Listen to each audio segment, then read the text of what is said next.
Welcome this evening for a special panel presentation on suicide, as we're going to be talking about signs, treatments, and survivors. I believe that this night is going to be one where we're going to walk out stronger as a community with signs and information to be aware of, because as the CDC states that this is one of the leading causes of death. And we want you to know as we walk into this conversation and out of it tonight that hope is readily available. So we are excited to get this conversation started, and we're going to open up with words from our mayor, Ron Mercer.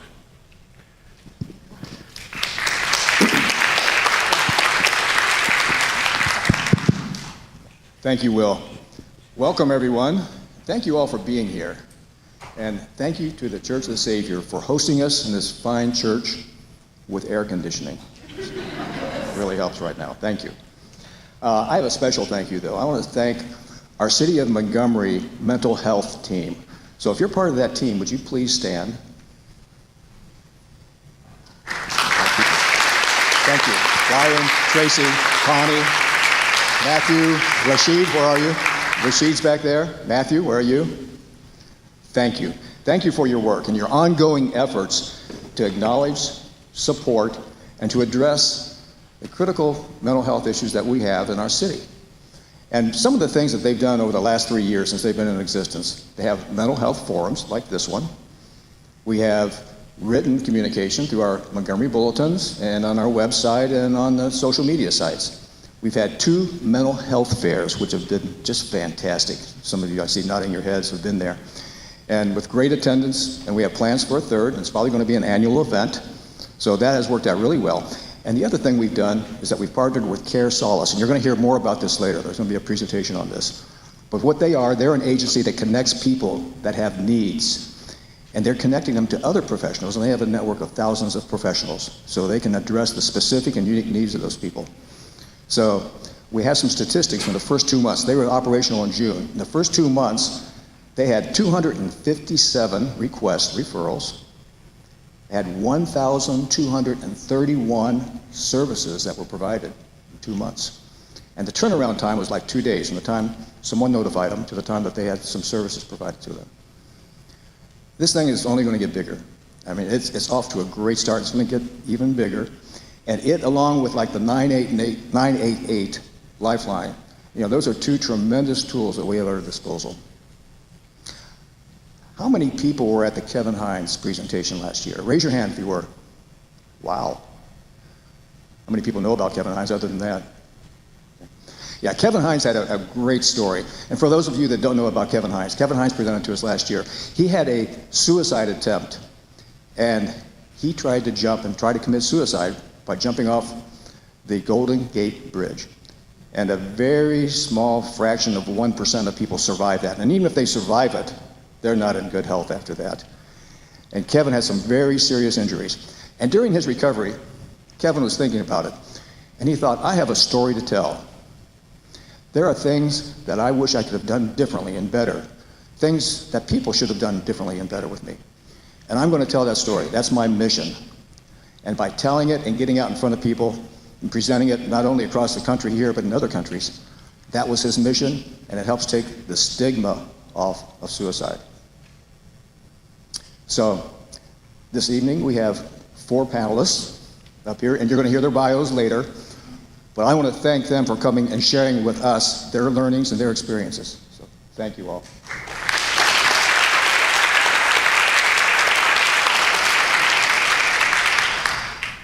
And thanks to all of you for coming here and seeking to learn and better understand what are the important roles that all of us can play in this critically important area. So thanks a lot for being here. I'm going to turn it over to Brian Riblet now, our city manager.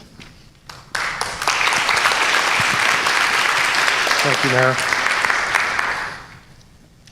I do want to, the mayor thanked our staff, and I want to thank our city council, because without the support of our elected officials, we couldn't be doing the work that we're doing in this space. So if you guys would please stand up. Mayor Ron Messer, Councilmember Margolis, Councilmember Krista Brosey, and there's Councilmember Ken Sewer in the back. So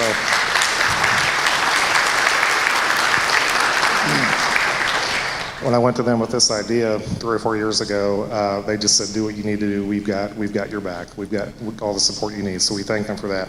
I also want to thank my team, obviously, that you've already heard about. They've been committed to this from the beginning, and we're doing some really good work. We did begin this about 2020 is when we kind of got started with our internal staff, and then we took it out to the community. But what's really neat is over the past year and a half, we've had an opportunity to share our story and the work we're doing on local, state, and even national platforms. And I'm telling you folks, we are getting calls from cities around the country asking how we're doing it. Locally, I think it's catching on. So we are making a difference. So we are really doing some good work. And then I do want to introduce, most of you probably saw her laying on the floor on your way in, but this is our newest Montgomery employee. She's been with us for about 5 months. This is Asha, and I have a little treat for her. Hi, sweetheart. That's my good sweetheart, huh? Yeah. Oh, you grabbed it. She's got that. So anyway, this is Asha, and she is, if we have any need in our community, we will be there with Asha to help. So just know that, and anytime you want to stop by, she comes to work every day and spends time at our fire and police departments and at our city hall. So thank you, Asha, for helping us out. I also do want to echo the mayor's comments. I want to thank Church of the Saviour and our partners here for opening up their room tonight and being a great partner with us on this effort. Thank you to my friend Will Jackson for giving up his night and coming out tonight as our moderator. A special thank you to our panelists. Thank you for your vulnerability and coming out and sharing your story tonight, because you will impact lives, I guarantee it. Thank you. And then just before we begin tonight, I do want to make you aware that some of this conversation could be a little sensitive and graphic at times. So if at any time during the presentation, if you feel like you want to get up and take a step out, we have some really big dudes back there in the back with purple lanyards on. Believe it or not, they're all part of Hamilton County peer support. So if anybody needs to talk to somebody during or after this event, they will be available and be happy to talk to you and about anything you have to talk about. So thank you for coming tonight, and with that, I'll turn it over to Will, and we'll get this started. Awesome. Thank you so much, Brian. So once again, my name is William Jackson. I am a Montgomery resident and a business owner. My wife and I own businesses in Montgomery. We're definitely excited to always support the community, and I believe that this conversation is going to be super impactful. I want to echo their sentiments. Thank you so much for your incredible strength in sharing your stories, because this is how we'll learn, this is how we'll grow, and this is how we'll know what to look forward. Before we jump into the conversation, has anyone been affected by suicide or suicide attempt? If you have been, let me see your hands. Quite a few of us. All right, so some of us need to know that, one, you're not alone. This is a safe space where we can communicate these thoughts and feelings, and because of this conversation, what you all will share today is going to help save lives. So I'll do a quick preliminary introduction and let everyone know who's going to be sharing their conversations in the order in which we'll communicate, and then I'll give your individual introduction as we set up the time for you. So first and foremost, what we'll do is we'll introduce Officer Don Scalf. He'll be sharing his information. Y'all give him a round of applause. Ms. Nancy Eigel-Miller, y'all give her a round of applause for coming and sharing her story. Grant Darbyshire is fresh off of practice. Y'all give him a round of applause. And then we'll conclude with Dr. Tracy Cummings. Round of applause. So we're just going to open up the conversation, give you all about 15 minutes just to share just a little bit of your story, how we got here, and I'll read a brief introduction for each one of you again.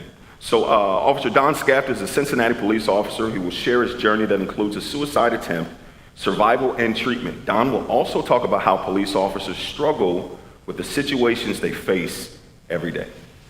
Thank you, Don. No.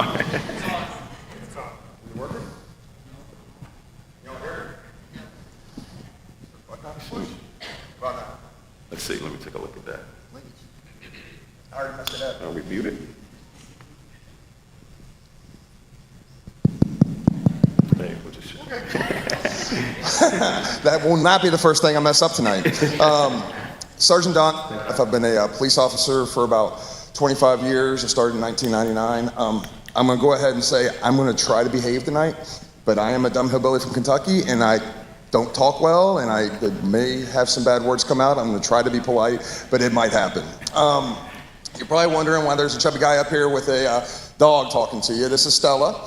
She is the new therapy dog for the Cincinnati Police Department. We've had her for about 4 months. Since we've had her, we've probably gotten over 7 officers to find some type of treatment or to go somewhere else. So she's doing a great job. She's just laying there right now. And you probably, the one question I get asked is, why did you get to do this? So my story starts back in 1999. I was a brand new police officer. I was 25 years old. I was working 3rd shift. Really hadn't figured out that portion of life yet. Driving home from work on Thanksgiving, I fell asleep at the wheel and killed a man. I sought no treatment. I went through everything. I got to keep my job. And then I did this job that I love for 20 more years. But I'd never dealt with that first incident. Our job is very graphic. I see kids in the room, so I'm going to try to be as polite as humanly possible. But we see things that people shouldn't see. We see child deaths. We see motorcycle accidents. We see all this stuff, and we just expect we're tough enough. Suck it up, buttercup, you're fine. And for 20 years, I was fine. I got angry. I got mad over silly stuff, but hey, I'm a cop. That's just what we do. We're just jacked. I almost did it, but we're jacked to hell. Sorry about that. That was so close. But no, we're grumpy old men. We all end up, and that's the way we get through it. And I saw nothing wrong with that. You know, go home, sit there and watch TV, don't talk to anybody. I had a bad day, leave me alone. So in 2020, we had that awesome year. And I probably started going downhill at the beginning of it and didn't realize it. We still worked. We were still going to work every day. I will say the traffic was awesome because there was nobody on the roads. I got downtown in like 15 minutes. I was like, yeah. But we still worked. And at that time, I had, I'm going to keep looking at this because I like to say this. I'm going to go back just slightly. The one thing I'll say about police work is people don't realize this, but citizens' worst days when they have to deal with police officers are every day. That's what we do. So if you had an accident, that's probably a pretty bad day for you for that month. I'm gonna do 5 accidents today. If somebody in your family gets shot or something like that, that's an awful day. In Cincinnati, we go on 3 or 4 shootings a week. So for a police officer, people's worst days are every day. So I like to say that just so you can kind of get a picture of what we dealt with, or what we deal with. So back in 2020, like I said, I was probably going down a little downhill, but we were still working. And at that time, I was assigned to the ATF task force. We hunted down very violent people. That's all we would do. We bought guns. If I go too long, please tell me, because I will keep talking. That's what we did. And on this day in August, we had been looking for a guy for about 3 weeks. He had threatened to die by suicide by cop. He had pistol whipped somebody the day before, whole 9 yards. He was a bad dude.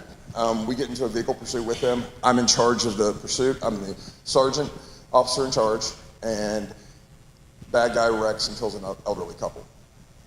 I'm one of the first non-uniform cars on scene. I pop out, and the female victim looked just like the man I had struck 20 years ago. So I like to say when I started police work, I was here. My first accident put me here. Years of doing this job put me here. That day, I usually drop something, but boom, I was on the floor. I did not go home. I did not call my nearest therapist. I went to work. We stayed at work until about 6 o'clock in the morning. We had started at 6 o'clock the morning before, so about 24 hours. We did 2 search warrants, recovered about 13 guns. Got home on Saturday, and all I could picture was exactly what you think I could picture. I was bad.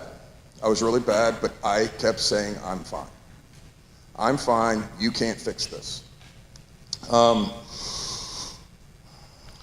It got to the point within the very near future, days, weeks, where I'm already a foot shaker as it is. I was shaking my entire body. I couldn't focus. If you walked in and said hi, I'd say F you. You don't need to tell me hi, get away from me. And because of that, people I worked with, my closest friends, saw this. But I was fine. I was fine. Leave me alone, I'm fine. And then you got to the part that we're here to discuss. And I have a really bad term that I'm 6 pounds of pressure away from not being here. Because that's about how much it takes to pull the trigger on our firearms. One night, I was sitting in my room. I was done. That was my term for saying, I'm done. I'm done. I'm done. My family was either supposed to be out in the backyard or downstairs. I've got 3 boys, one who's now 22, one who's 19, and one who's 15. At that time, my oldest was 18. I did not know he was in his room. I'm sitting. I agree. It's hard to be What the heck is wrong with you? You have something to say? I don't know. If you all can't tell, I tell this story and have to have humor because that's how I deal with things. But anyway, so I was sitting there, did not think anybody was upstairs, and I did place my gun in my mouth, and I was getting ready to pull the trigger. And I heard something, so I, like a kid who just got his hand in the cookie jar, I put the gun down behind my back, and my oldest had not gone outside yet. And he said, "You all right?" I said, "I'm fine." He didn't say anything. But then I was like, ooh, that was close. So probably the next day or a couple days later, I'm acting up at work, and one of my good friends says, "It's time we take a ride." I go, "No, I ain't taking a ride with you. I just took a ride. Just get in the damn car." Chris, I was that close. I call it my abduction because I usually speak to cops, and he had his gun on him. I did not at that point. So he put me in the car and took me for a drive. He has a line that I like to say, and he said, "Imagine all the stress and the crap you have seen gets dumped into a coffee cup. At some point, you have to empty the cup, and Don, it's time for you to empty your effing cup." He didn't say effing. He wasn't in a church at the time. So he made me call for help that day. When I initially called for help, I was fine. I'll go talk to somebody, but whatever, dude, this is just being a cop. We get on scene about 3 weeks later, and I had a captain. We were in the middle of doing a buy bust for guns again. And people who sell guns like to run away when you try to stop them. I don't understand why. We had another pursuit. This time, we had everything set up, and they didn't hurt anybody, but they did wreck. And I came across the corner onto Queen City Avenue and see nothing but cars. And I was done. I couldn't walk. I was shaking. I had people holding on to me saying, "Dude, what is wrong with you?" That was on a Friday. On Monday, I got my power suspended, and I got, for the most part, put on a month leave. And I'd go see my psychiatrist, my therapist, and it was hard. It was a lot of work. Now, I tell all that nasty, goofy stuff to tell the good parts, and that I'm still sitting here, and I'm here to talk to you guys now. And that as dark as I got, it's fixable. You can go to therapy. It's not a bad word. I'm going to have a little bad words here, but I'm from the school. I'm 50 years old. I'm from the school of suck it up, buttercup. I ain't no B, and I ain't no female other part. So the first time I saw my therapist, she said, "Why are you here?" And I said, "I'm not sure, because I ain't no B, I ain't no other part." She said, "Well, let me inform you of something. A B is a female dog. The other part is what it's really called. And just because it's female doesn't make it weak." Now that's getting smacked in the face right there. That's like, ooh, you got me. So, and that's the fact. And that's why I'm here now. Because it's not weak to get help. To be perfectly honest with you, it took a hell of a lot more strength for me to walk into those rooms and talk about all the darkness in my life than it did for me to say, I'm fine, somebody hand me a damn beer. So I'm going to be up here all night. Let me make sure I've hit everything. Any questions you have when this is over, feel free to ask me. I'm an open book. I will answer anything, and I'll probably stick around a little bit afterwards. Wow. Thank you, Don, for sharing this story.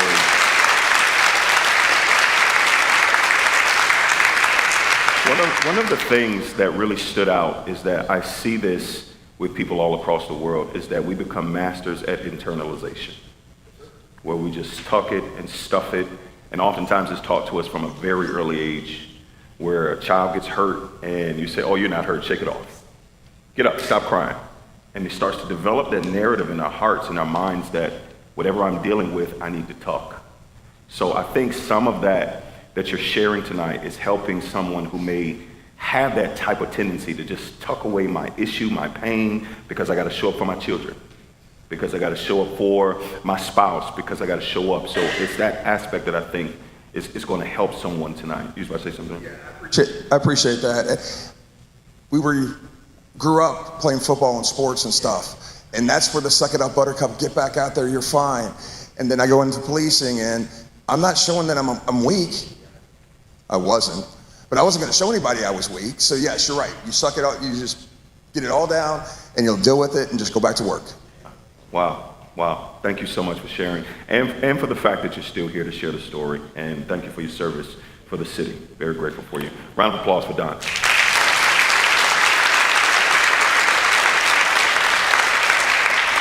Now we're going to hear from Ms. Nancy Eigel-Miller, who is the 1 in 5 founder and executive director. In 2008, Nancy lost her husband, Jim, to suicide. Determined to prevent others from facing the same pain and loss her family did, Nancy created 1 in 5 a few years after Jim's death. Following 2 fundraising walks in the community, 1 in 5 focuses on the stigma reduction, community engagement, and outreach, education, and programming, measurement and data, and policy and advocacy. 1 in 5 has raised over $2 million for mental health and suicide prevention programs to serve 85 high schools, 75 community partners, and 6 universities. One more round of applause for Ms. Nancy Eigel-Miller. Thank you so much for being with us. Thank you so much. Is this working? Yeah. Okay, it is working. So I'll go back and I'll start at the beginning of the story and just tell a little bit about when Jim passed away, it came totally out of the blue for us. He had a very big personality. If you think of somebody like Robin Williams, that was his personality. He was loud, he was goofy, he worked at Saviour University, he ran the Gallagher Student Center, he was in charge of student government, he was a soccer coach, he was on the pool board. And so it came as a total shock to us. He never said one word about struggling with his mental health. And I was very uneducated at that point. And so I spent probably about a year. There was actually a psychiatrist who took it on as a project for her to just basically educate me. So she sat with me and she would ask me all kinds of questions about Jim. What was he like? Did you notice anything? And the things that came out of it is there were definitely signs. He started not going out to lunch with people. I had 2 girls, they were 15 and 17 at that point. At that point, it was in the summer, he was all about watching Gilmore Girls. So every night after dinner, we would go downstairs, we would watch an episode. In the last couple weeks, he would get up and he would leave. Like, he would leave in the middle of the episode, and we'd be like, what are you doing? Like, this is what you want to do. And he's like, oh, I just have to do an errand or whatever. So I really became more educated about what I had missed. And the other thing that I really started looking at was educating myself about mental illness. When does it start? And the thing that I really noticed is it starts early. We talk a lot about by the age of 14, 50% of mental illness has surfaced. By the age of 24, 75 has surfaced. And today, with everything that's going on, it takes 8 to 10 years to get service. So if you had a broken leg and you waited 8 to 10 years, you would lose your leg. And that's the situation that we were in. And so I started looking at what was out there in the community that I could support, that I could wrap my head around, and I could think, how could I help them in that situation, and who was doing work in the school. So Children's Hospital had a program at that point that was called Surviving the Teens, and it was in about 25 schools. So we started an event that was called the Warrior Run. I'll put a little plug in here. It's actually September the 28th this year. It's our 15th year of doing the event. And so for 4 years, 100% of our money went to Children's Hospital. I still worked my job. I was in the publishing industry. I was doing marketing, market research. And my girls kept saying, you know, it's fine that you're doing this, but like, go change the world. Like, you have no reason you can't do this. And so in 2014, I don't know if anybody remembers of this or not, but there was a student down at UC. His name was Broken Dolly, and he was missing for 8 days.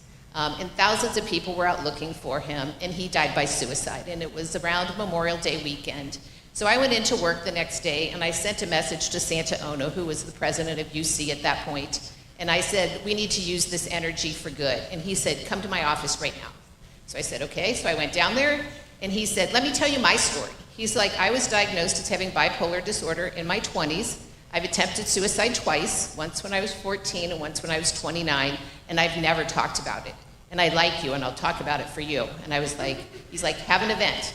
And so it took us about 2 years to do that, and we did that in 16.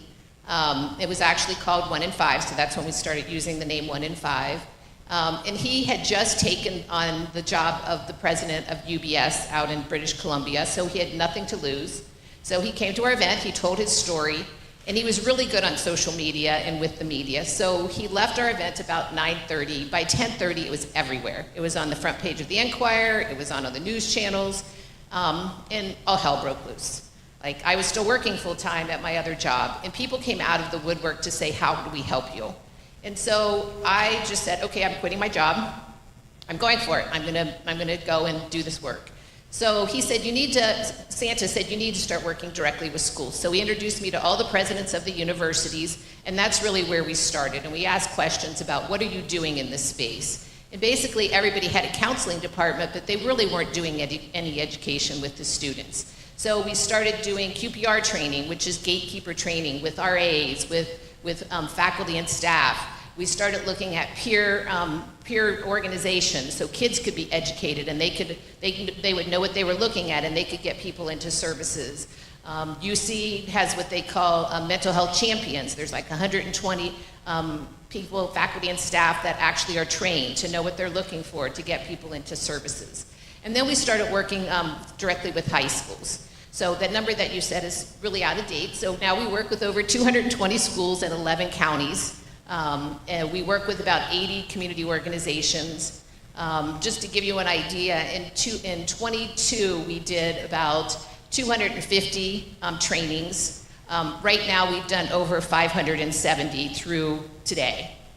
So we're impacting about 200,000 people a year.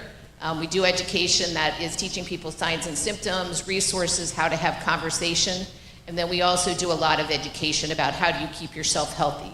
So what are protective factors? How do you build resiliency? What are those things that as a human we should know how to take care of our brain?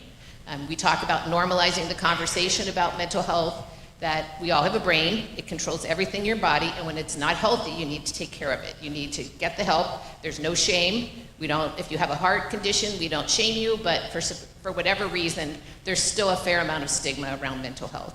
It's changed dramatically, I will say, since the pandemic. There's a lot more conversation, a lot more people are willing to talk about it. But I say all the time, educate yourself. Go out there, ask questions. If you see something, say something. If you're concerned about somebody, ask them, like, I'm concerned about you, I'm here to help you, I will stay with you, I will get you to where you need to go. And so I really applaud Montgomery doing this work. I think the more conversations that we can have in this space, the better all of us are. It's 1 in 5 of us. That's where our name came from. And right now, the reality is that with adults, it's 1 in 4, and with kids, it's 1 in 3. So teenagers, those numbers are accelerating like crazy. And you just think about our world today and the pressure we're putting on these kids, and it's a lot. There's a lot of things that are working against them. And so, we talk a lot about how do we change that trend? How do we change how we parent? How do we get rid of the phones on a more regular basis? So I'm happy to see that schools are starting to take the phones away from kids. There's more social interaction. We really encourage parents to let their kids go outside and play.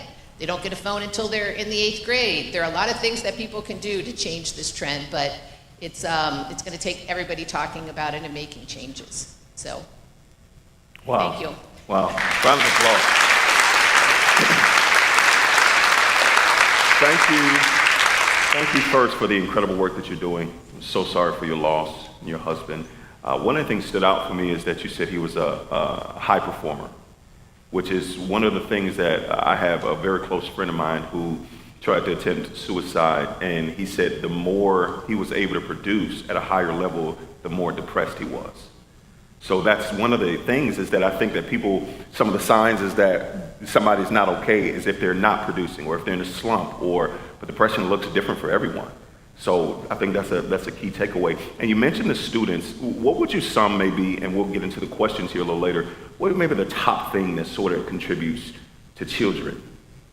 Well, as I said, I'm a researcher, so I'm a marketer and a market researcher. So we do a lot of surveying and gathering information.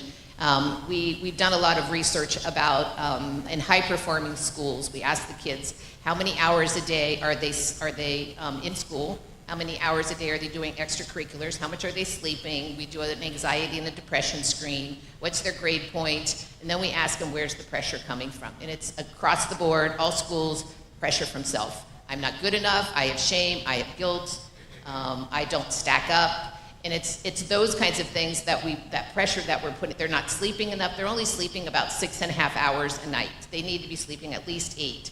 So you add that on there, you add the fact that they want to have really high grades, they want to be performing academically and athletically, they want to get into a good school, they're on the phone too much, there's no social interaction. And the reality is that they're fragile.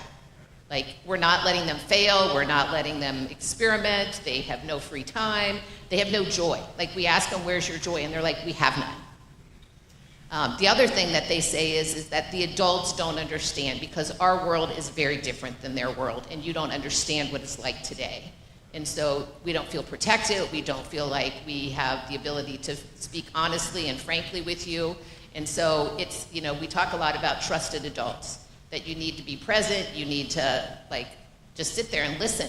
Don't try to solve all their problems, just let them talk and let them try to solve the problems. I love that. Thank you so much. Round of applause.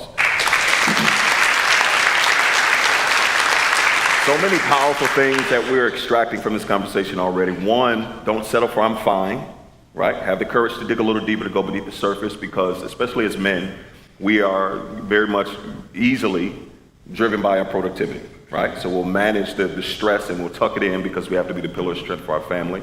Then also, just because someone is producing at a high level doesn't mean that they're okay. Right? So we're going to go and continue this conversation. I'm just incredibly honored to hear you all's story. And we're going to hear from Grant Darbyshire. He's a Montgomery resident who graduated summa cum laude from Sycamore High School and is a student athlete with honors at the University of Kentucky. He's going to share his personal story of his own suicide attempt and survival. Round of applause for Grant.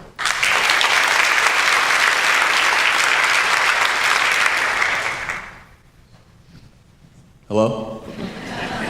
Thank you. Kind of like you said, I grew up right here my whole life, 5 younger siblings. I graduated from Sycamore right down the road, and now I attend the University of Kentucky. Just to give you a little bit about me, high school, and it honestly relates to a lot of what these folks have been saying up here, but always been an overachiever, and always tried to be an overachiever in a lot of things that I did.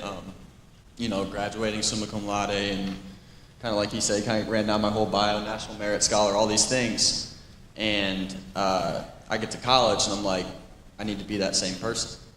And I don't care what it takes. I don't care what it takes. I want to be the hardest worker in the room, and that's what I still try to do every day. But it got to a point where it wasn't healthy. And this is true for a lot of student athletes. I'm sure it's true for a lot of people when they get to college. A college degree means a lot to people. And when you're working towards that, and then also trying to manage a full-time job with basketball, if you don't have the right tools, the right mindset, the right way to handle things, it doesn't go well. And just kind of going through my story, I'm in my first semester as a freshman. First year with Cal, had a great summer, workouts went great, bonded with my teammates, had a great time, and near the end of the summer, tore my patellar tendon, so that kind of took me out at the beginning. And so I kind of can relate to a lot of what you were saying, like, when you don't have the ability to perform, that was the basketball piece. I felt kind of useless in that aspect. And then I started turning back to school, and school got a lot harder. Being in honors college, trying to keep up with travel dates, not being able to go to class, trying to communicate with professors, just trying to figure it all out. And it became way too much. And it probably wasn't even that much, but in my mind, it was way too much. And I didn't say anything. I didn't say anything to a teammate, didn't say anything to a coach, I didn't even say anything to my roommate, who literally saw me every single day. And he would check up and he's like, yo, you good? Like you're not going to sleep, like you're not doing anything. I also didn't know I had insomnia at the time, so that probably didn't help. But I just remember, like our first couple of games started, and I lost the love for basketball. That was just terrible. And when you're doing basketball 8 hours a day, it certainly doesn't make it any easier. And then school just became a struggle. I mean, I would find any way to not participate in class. I didn't never skip class because for some reason I never let myself do that, but probably yeah. Anyways, not the point. But that it just got to a point where I stopped caring. And when I say stop caring, I meant stop caring about myself and how I took care of myself. Like, to get to a goal that didn't even matter, to get some assignment in that doesn't even matter, when I could have easily just called somebody and be like, hey, can we talk for a second? And that all kind of built up to probably late December, if I remember the date correctly. It was December 27th. Literally just got home from Christmas break, had a great Christmas with my family, and worked out. I remember working out with my dad those 2 days, and still trying to come back from the knee injury, and thought I was in a good place. And we get back, and we literally practice on the night of the 25th, which was kind of crazy. But I get back to practice, and everything just rushed back. All the feelings, emotions that I had from that first semester just rushed back, and I was like, God, damn, just nothing changed. And we go on our first road trip, first SEC game, first road trip to Missouri. And we do walkthrough, we do all the normal stuff we normally do. I don't remember saying a word to anybody that day because my mind just kept racing. I didn't have school at the time, but it just kept racing. How am I going to handle classes like this? How am I going to keep practicing? It kept racing to all these things ahead of time. And in that moment, I just felt worthless. Nothing mattered at that point. And we get back from shoot around. My roommate wasn't in the room. I'm sitting up there, and my mind just starts going to a dark place. And I've had 2 scary moments in my life, and I've had one suicidal ideation moment before this, but in that moment, it was completely something different. And I've never told this full story, not even to my parents, not even to the therapist, but I walk out of the room, and I was like, I gotta get away from it. What am I doing? And so I start walking up the stairs. I go to the roof, and I'm standing on the ledge. I'm looking down, and I wanted to be done. I wanted to be done with basketball. I wanted to be done with school. I wanted to be done with all of it. And I just want to make sure everybody understands, in that moment, you are numb. You're not thinking about family. You're not thinking about friends. You're not thinking about anybody. And I'm just standing on that ledge, and I'm looking down, and I didn't know what to do. I didn't know what to think or feel. And it's interesting because I actually slipped off the other way. And when I slipped off and I fell down, I don't know what came into me. I don't know what, by the grace of God, I start spamming their phones. I'm calling my mom, calling my dad, calling my mom, calling my dad, until one of them picks up. And finally one of them picks up, my mom picks up. she's like, how are you? What's going on? And I told her, Mom, I need help. And I said, this time, like, I really need help. Like, this isn't a joke this time. And she gets, and I think three people saved my life that day. My mom, my dad, and my trainer, Jeff Staten, who came up. He found me crumpled up in the corner in the hotel hallway, and he just sees I'm a wreck. I mean, I got tears running down my face. I can't move. And from that moment on, I was just numb. And I don't even remember the game next day. I don't remember showing up to shoot around. I don't remember any of it. I just knew it. I just wanted to get home. I just wanted to get home. I just wanted to be home. And I don't think, looking back, that's not the worst thing about it and I'm sorry if I'm taking too much time. That's not the worst thing about it. I'd probably say the worst thing about it was just watching what it put them through and my family. And it's kind of like a second wave of guilt when you get done with that. And you're just looking back like they don't deserve this. Why can't you just be better? Why can't you just be the same kid who's been the achiever in high school, been the achiever on the basketball? Like, why couldn't you just let it go? And it was just a lot of things that kind of played into that. But I do want to comment on what Mr. Scalf said. I think the biggest thing that I got out of this was my recovery. I spent 2 weeks at home, them checking up on me every single day, being around my siblings. I always joke, my brother Bryce, he's like a source of comic relief. So like, he doesn't know what's going on half the time, but he just always cracking jokes. I will not repeat them because they're not appropriate, but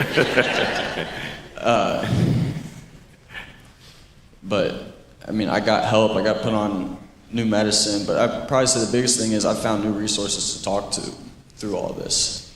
And I'd probably say the biggest resource are those two people sitting right there, because I'm not sitting here, and I'm not doing what I can do today without those two people right there. They're everything that I stand for and everything that I will ever stand for. And Mom, Dad, I can't thank you guys enough for everything that you've done for me. Not just this, but everything.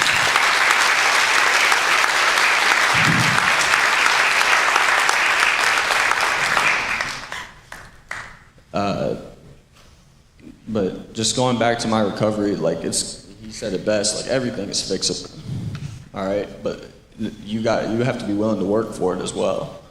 It's like people say nothing worth having in life ever comes easy. It's the same thing with this. And, but it's also important that people know the resources and the help that they can get in order to become better. And when I look at my recovery, there's a lot of things that play into it. I would be remiss if I didn't say my faith. My teammate Oscar took me to my first Bible study, my first summer in college. And from then, kind of connected with Jesus and started my own road down that path. And there's a Bible verse that sticks out to me. It's Matthew 16:25. It's for whosoever shall save his life will lose it, and whosoever will lose his life shall find it for my sake. And when I thought about that, it just took me back to that night.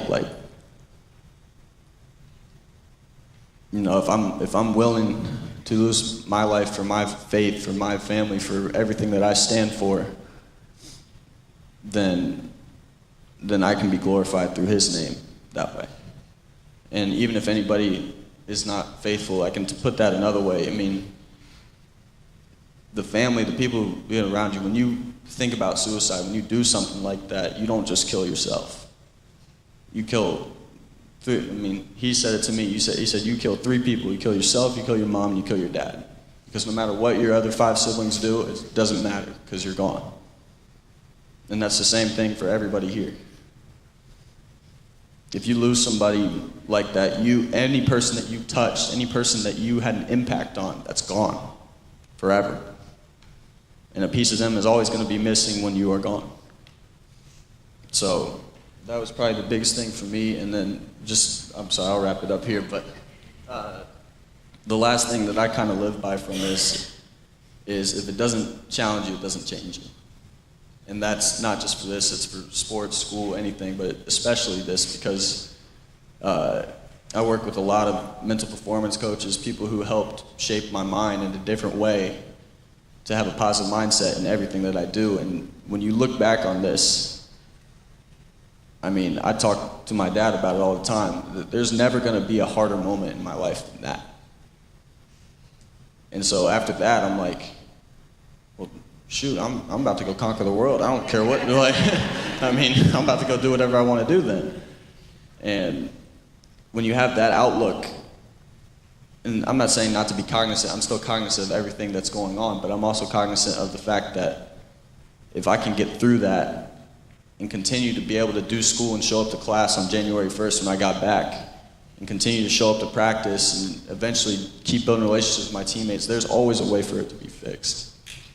And everybody's path is different. It's not the same. But you got to be willing to find that path. And that's kind of what I'll close with. You know, if it doesn't challenge you, it doesn't change you. And I look back on this and I believe every day that it changed me for the better. Because otherwise, how am I any different than what happened, than who I was before it happened? And that's all I got. Wow.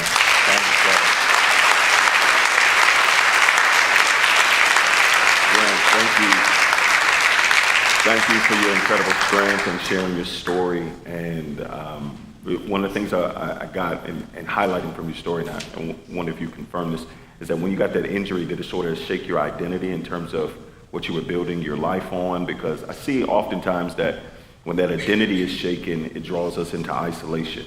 And when we isolate, we start to insulate ourselves within our own thoughts, feelings. So was that sort of a contributing factor, that first injury, or? Yeah, I mean, you know, when you're a basketball player at a place like Kentucky, you know, and you're not that anymore, it shakes a lot of things up for sure. Yeah.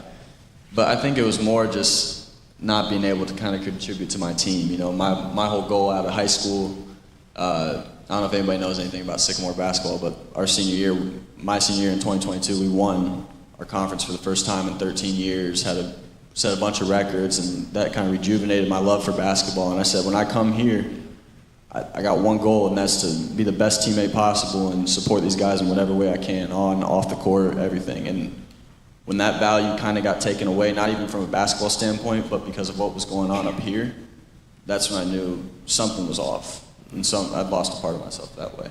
Yeah. Wow. Thank you so much for sharing. Mom and Dad, incredible young men you have raised here. And, thank you so much for that. The reason I asked that question is because the pandemic shook the identity of a nation globally, where we built our lives on something and all of a sudden it was just non-existent. And if we don't have the tools to know how to handle that when things shift on a dime, we can sort of end in situations where we don't know how to navigate our emotions. So thank you so much for sharing. And we're going to round this conversation off with Dr. Tracy Cummings, a 2023 Cincy Best Doctor in the Child and Adolescent Psychiatry category. She serves as the Chief of Child and Adolescent Psychiatry and Medical Director, Adolescent PHP for the Lindner Center of Hope. As a staff psychiatrist for the Lindner Center of Hope, Dr. Cummings specializes in the assessment and treatment of children through emerging adulthood and has vast experience working with individuals and families coping with severe and chronic psychiatric issues. Round of applause for Dr. Tracy Cummings. Thank you so much for being here. Looking forward to just hearing your perspective and helping us how to navigate some of these issues. I'll do my best, Grant. I know I only have 15 minutes, so I just want to first acknowledge the absolute bravery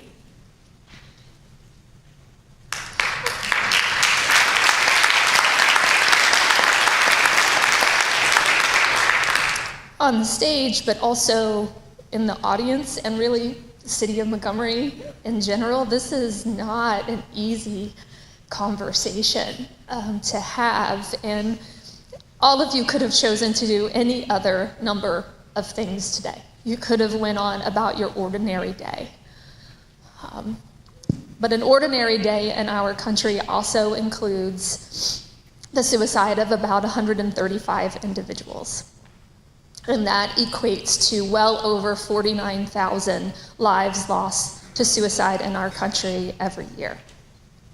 And I will boldly say to you that every one of those lives, the loss of every one of those lives was preventable. It is not lost on me that every story that we heard about tonight were of men. In our state of Ohio, over 80% of deaths by suicide are men. And more specifically, white men. And even more specifically, white men with access to firearms. About 56% of suicide deaths in our state involve firearms. So those are areas that we need to keep in mind. There are other populations that are of high risk that we should think about, young adults being one of them, veterans, individuals who identify in the LGBTQ+ community, those who have chronic disabilities and pain. And for me, as a child and adolescent psychiatrist, the leading cause of death for Ohioans from the age of 10 to 14 is suicide. This is a statistic I cannot stomach in my profession.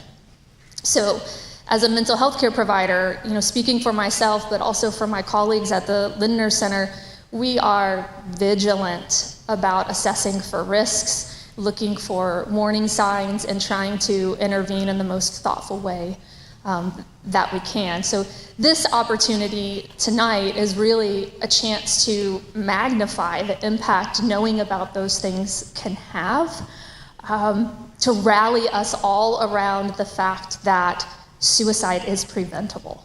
And we can all here be a part of the solution. And I hope that as hard as this conversation all may be, I hope that brings, some serenity to it all. To know, as Grant was sharing, that things can be fixed. We can look forward from here. In fact, the 2024-2026 suicide prevention strategy for the state of Ohio has laid out some different platforms, and the number one being in community systems. And the goal of that strategy is to strengthen public knowledge. So here's where we are. So congratulations to the city of Montgomery to be on top of that. And that means that each of us, or better, all of us, has an ability to intervene. And so what's that knowledge? What does that include? For a format like this where we only have a few minutes, it's only going to include some real highlights. So I'd like to sort of consolidate it into what I'm going to refer to as the 3 R's. So risk factors, red flags, and response. So just kind of hitting very briefly on those areas. So for risk factors, I start by saying there really isn't one specific cause for suicide. It's often a very complex situation that someone finds themselves in when they have suicidal thoughts. Sometimes that's a tricky thing in psychiatry in general, is there isn't a one particular answer. I can't look up on an x-ray screen and say, oh, that's where it's broken, and go right in and fix it. It's often multi-layered and multifaceted, and so it can take some uncovering for all of that. But there's no specific cause. There's also no prototype or certain person who falls into this category. So I can't say to you, oh, someone who has X, Y, and Z is at high risk. Just like many things in mental health care, these difficulties and the difficulty of suicide does not discriminate on who it affects. So all ages, all genders, all ethnicities, anyone of any socioeconomic background can experience these difficulties. And I think that's important to keep in mind. We tend to look at things in a biopsychosocial model in my field. So biological meaning like your genetic factors, what's your family history and your predispositions, or how old are you, the things that we can't really change about ourselves. And then the psychological component says a lot about your temperament. What's your personality like? Are you someone who's more passive, or do you tend to react more impulsively? And that will play a role. And then the social part is really all the contributing factors that could be going on in your life. And that includes a multitude of stressors or different things that may be going on in someone's life. And what tends to happen in the case of suicide is there's often a biological or health-related component, whether it be depression, bipolar disorder, PTSD, whether it be any of those diagnoses coupled with some stressor that happens, and they bind so much and amplify these feelings that lead to sense of despair. And it may be multiple things, and it may be many years in between those things that can happen. And so it's very complex and important, but there are some things to think about when we say those health-related factors. Of those, depression is one of the most common. So that is absolutely a risk factor that we have to keep in mind. And as Nancy mentioned, 1 in 5 of us at any given time, and now it's even more, experiencing a mental health or substance use concern in our country. Oftentimes these things go undiagnosed because someone's fine. Or even once maybe it has been diagnosed, oftentimes unfortunately untreated. And so that is an ongoing risk that then goes on for a long period of time. And that can be confusing in some families of like the time difference between when something happens or when someone starts to feel that way from when maybe the initial stressor started. So that's from a risk standpoint. From a red flag or warning sign standpoint, I think you've heard this already. It's really looking for a change in behavior. And that might be in someone's actions or in their words, so they may not engage in things as they once were, or not in the same way as they once did. They may even be doing some of the same things, but the experience isn't the same for them. So there's a significant change that happens, and that's a major red flag if you can find that, and particularly if that change happens in close proximity to when a stressor has occurred. Something difficult, a loss of a job, a divorce, a death in the family, another trauma, any kind of major stressor can spark what was already there underneath. And what we hear the most and what we ask for a lot, if it may not come out in this word, is hopelessness. When you said, I felt useless. Boy, is that powerful. Not being able to see, it's not just how I feel right now, but I can't see going forward what it would look like for me. And when someone is speaking of hopelessness, that is concerning. That's an area that really, really is a major concern. If someone is having symptoms of depression, as I said, because that's one of the most common, so obviously low mood is there, but this comes with a lot of other things with depression. It looks different for different people, but maybe a change in their sleep pattern. They're fatigued. They're isolating and no longer engaging in some things they might, withdrawing. There's a lot of factors that can go along with depression. And then if someone starts talking about suicide, we may not get there, but when someone is starting to express thoughts of suicide, and I will tell you more than likely in the beginning, it will not be direct. It may be much more in the form of, I'm a burden in this house. I work with young people, so I hear a lot, my family would be better off without me. Or I don't have a reason to live. That's not saying the word suicide, but that's what they're feeling at this time. So if someone starts making those kind of comments, This is important to listen, and it isn't for any of us to say whether or not that would lead to an action. It is for us to hear what that person has to say without our judgments. Oh, that's not so bad. You can get past that. It's not for us to compare and throw out, well, one time I knew somebody that X, fill in the blank. This is to hear what they're experiencing at that time and take them for their word because they're giving you that warning sign. There can also be things such as increased substance use, change in other emotions such as maybe more irritable, maybe more anxious, things that, again, a change from the baseline for an individual. Some people will even start to somewhat say goodbyes, maybe giving away some of their things or writing almost cryptic texts or leaving messages that may be suggesting that this is something that they're considering doing. And then maybe most severely is those individuals who then start to seek and obtain the materials that they may use to carry out a plan to end their life. And this is important as we step into the third R of response, and that we want to try to create some sort of distance, both physically and with time, for the person who's experiencing suicidal thoughts from a lethal mean. Because we know that initial wave of distress can be incredibly strong, but it tends to be fairly brief. And if you can get someone through that period of time, then the possibilities of a good outcome are higher. So what is described to me on, unfortunately, a daily basis is the sensation of, I can't think of anything else, and I almost have this tunnel vision, and it's very negative, and it's dark.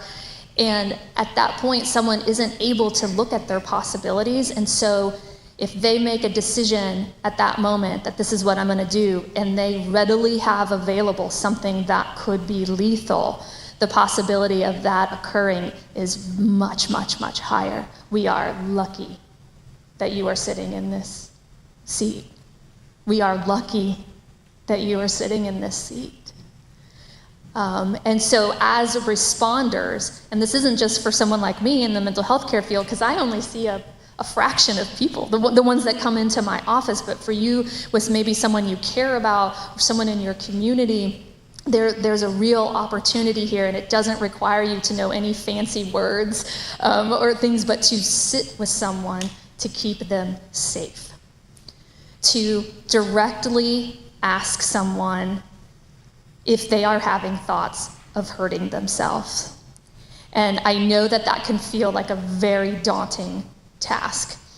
But please remember that asking someone if they are feeling suicidal will not make someone suicidal.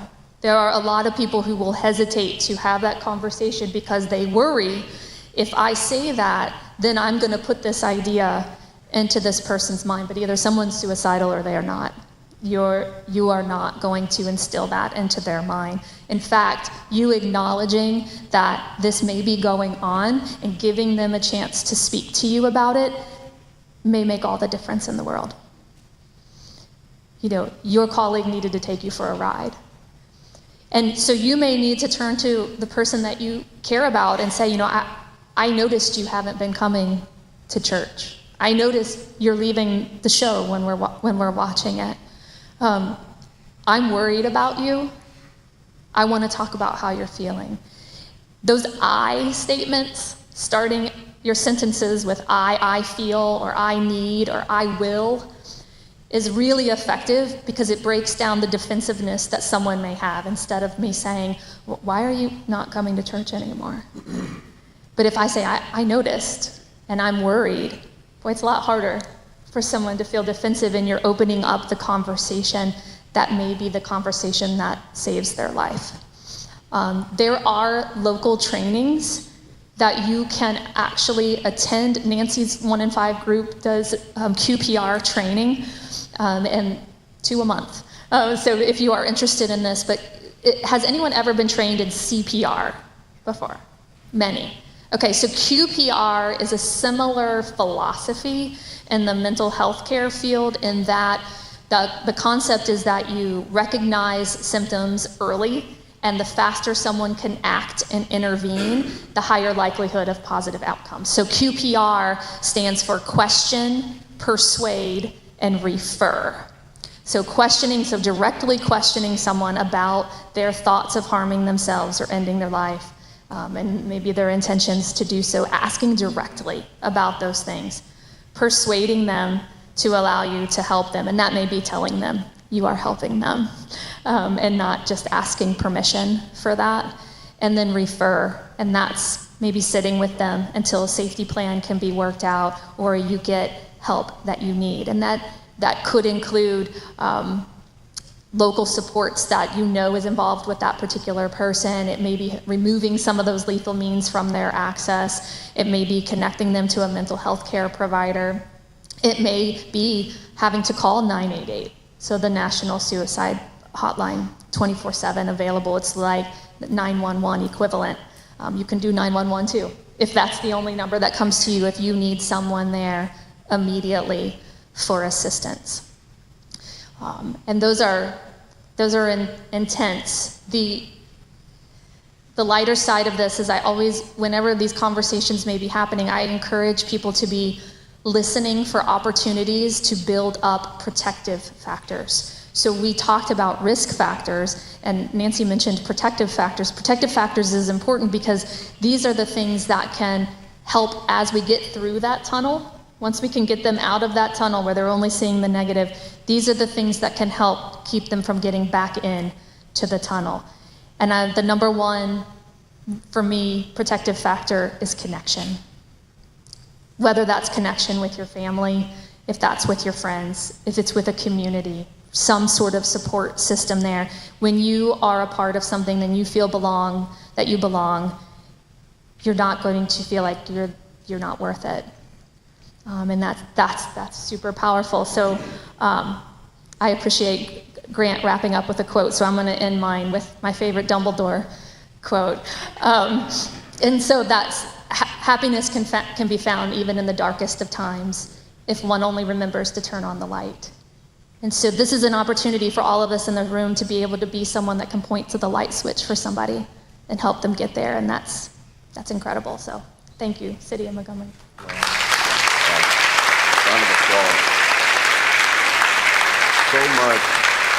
So much valuable information there, and I love the I statements versus the you. It instantly dewalls and creates a space where now you feel the empathy, where now someone is choosing to bond with you in that moment. Such an incredible, powerful, just tools to walk away with. I mean, we can take that I statement and implement it in all of our relationships. So thank you for such a wealth of wisdom. And since we started with the QPR, I think this is a great space to open up for a little Q&A from the audience who may have questions or thoughts or concerns. And let's figure out how we'll do this. If we'll get the mic, we'll borrow one of these, okay? We'll sell a handle.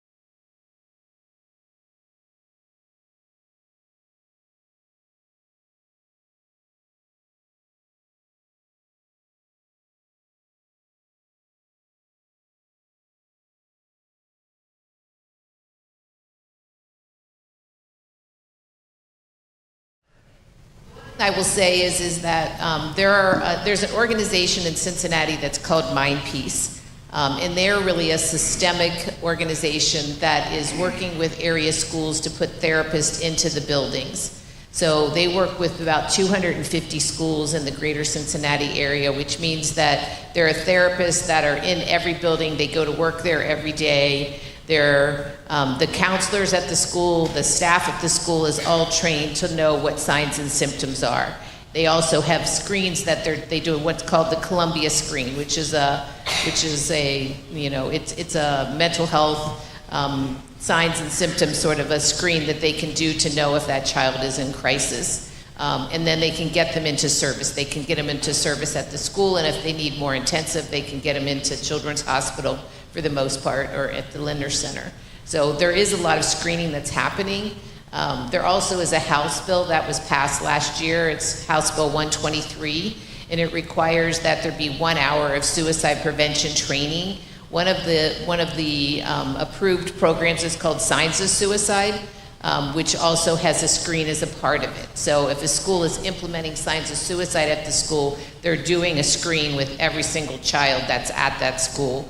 And we know for a fact that every single time we do it, we find somebody. We find somebody that is on nobody's radar. It's a shock to everybody, but it happens consistently across the board. So, I mean, the legislation is changing. It's forcing these issues to become more top of mind, that their people are actually taking action in schools where it's required that they do this kind of education and those kind of screens.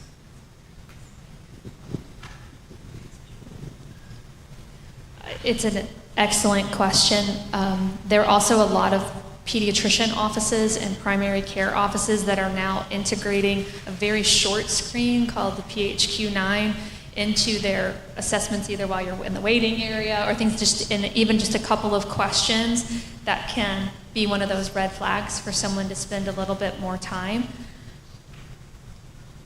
That's my short answer. My longer answer has a lot to do with what happens from there to go deeper. You know, if that appointment's only 15 minutes long, how deep can you really go with that? And when you're at school, there's only so much time that you're not doing school versus that assessment, so there's a lot that's not going to be talked about. And if I'm a perfectionist, and I may be speaking from experience, that I'm not going to say something in school where I'm seen as this person that's got it all together and doing all the right things. What would happen?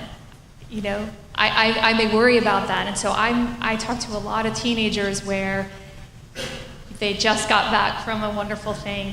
Their friends were over, you know, they were laughing, giggling in the other room, but inside, that's not how they feel. On the outside, you see smiles, and they still may interact with you. They still may be getting all A's and engaged in all of the things that are there, but it's how they feel, not what they're willing to show you. And those aren't always the same things. But thank you for the positive feedback and the good update.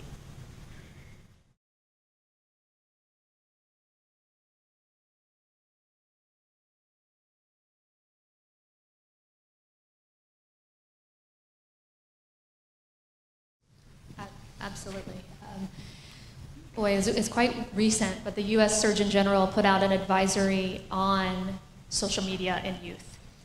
And at that time, the evidence doesn't tell us specifically of all of the potential harm that can be of social media. But we do know in some areas there was evidence that is very strongly related, particularly comparisons and troubles with eating disorders in females.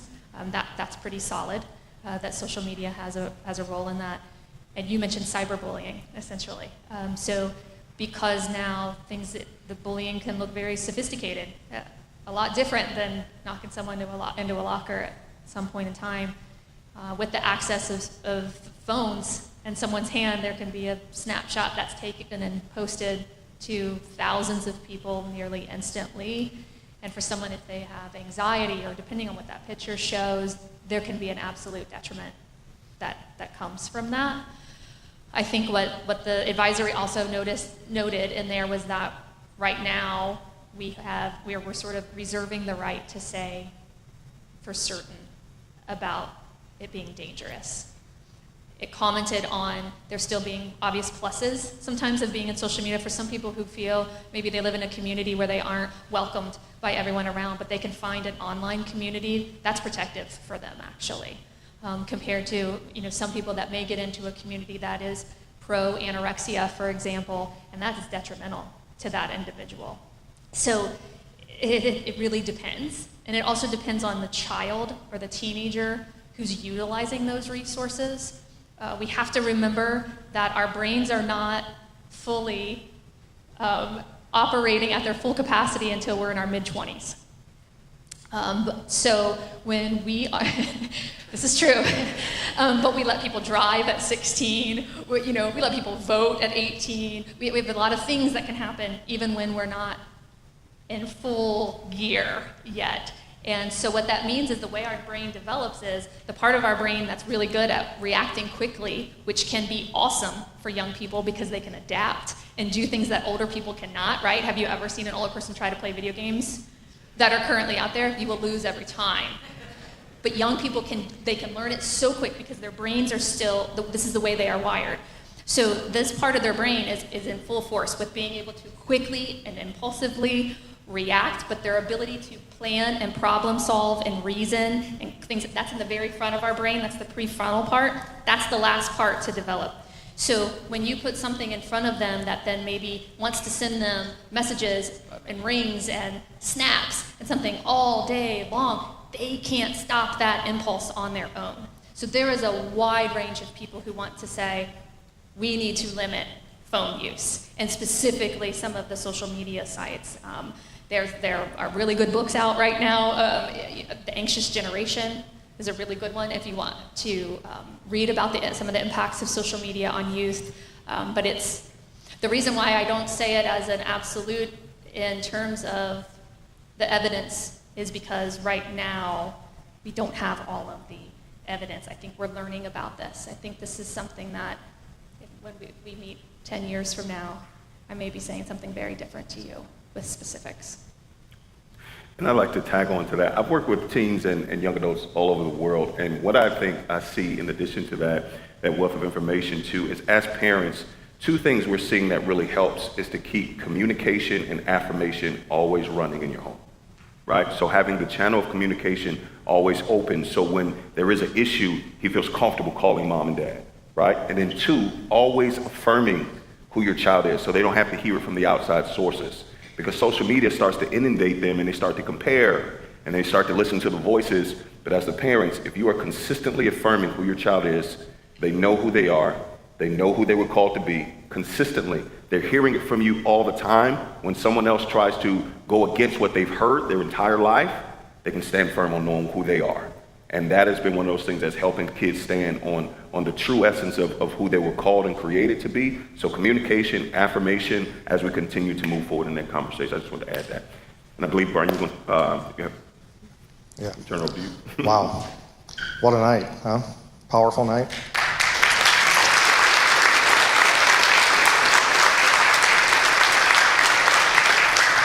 I'm reminded tonight of just how blessed we are as a community, as an organization, for our council to allow us to do the work. You know, a lot of people, when we first started down this path, we had a lot of people come out and say, what are you doing? Brian, what are you guys doing as local government in mental health space? And you have no business being there. But I mean, I'm telling you what, I would argue that of all the services we provide, police, fire, public works, everything we do, this is just as important as all the services that we provide to our communities. So we're so thankful that we're able to do the work that we're doing. And one of the other ways we've been able to do that in this past few months, and the mayor touched briefly on it, and I want to bring her up here just to give you a quick highlight, is we signed a 3-year agreement with Care Solace, and we're funding that. And it is, I think of it as kind of a private concierge. And if you need help, no matter what it is, they will work with you and get you to the providers that are out there. And I've always said, when people say, what are you doing? You don't belong in this space. I agree. We're not experts. We don't have clinicians on staff. We don't have a health department in the city of Montgomery. But we have the ability to do is things like tonight, is to be a conduit and be a convener of people and connect people that need help with people that can provide help. And people like Care Solace. So again, I'm extremely honored that I'm part of such an incredible organization like Montgomery. And I'm going to bring up Ann Flynn, and she's going to just give you a few highlights of Care Solace, and she has some information in the back tonight. Feel free to take it. But we encourage anybody, no matter what your issue is, take advantage of what we have to offer. Thank you so much. I want to thank the city of Montgomery for having us here, and I want to commend you for what you're doing, because you're really groundbreaking and breaking the stigma for everyone. So, and I appreciate all of you telling your stories. I also have a story. I have adult children who have been through various things and have needed help. And I'm from Cincinnati, but in 2020 I started working with Care Solace in San Diego, California, and just happened to be able to find help for my kids through Care Solace. So Care Solace is the hand to hold. If you need help, CareSolace can help you find the help that you need. So when if you scan that QR code, you'll go to the website for the City of Montgomery, and at the bottom there's a video of me with my son talking about it. And I say in there that when you need help, it's the hardest to find the help because you don't have the resources yourself. And we are there to pick that up for you. So if you need any help, you can scan the QR code or go to that website. I have flyers in the back with all the information and happy to answer any questions for you. Awesome. So this has been an incredible evening, incredibly impactful evening. Once again, thank you so much for your incredible strength, your wisdom, for helping us get stronger and better together.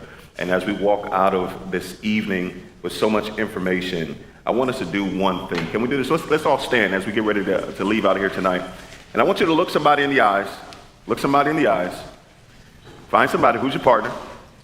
And I want you to tell them this. I want you to tell them you are important. Tell them. Say you are important. You are needed. And you are loved. Find somebody else. Find somebody else before you get out of here. Tell them you are important. You are needed. And you are loved. Thank you so much for you are important, you're needed, and you are loved. Thank you so much for joining us. Have an incredible evening. Thank you once again to the City of Montgomery. So proud to be a Montgomery resident. Thank you so much. Have an incredible evening.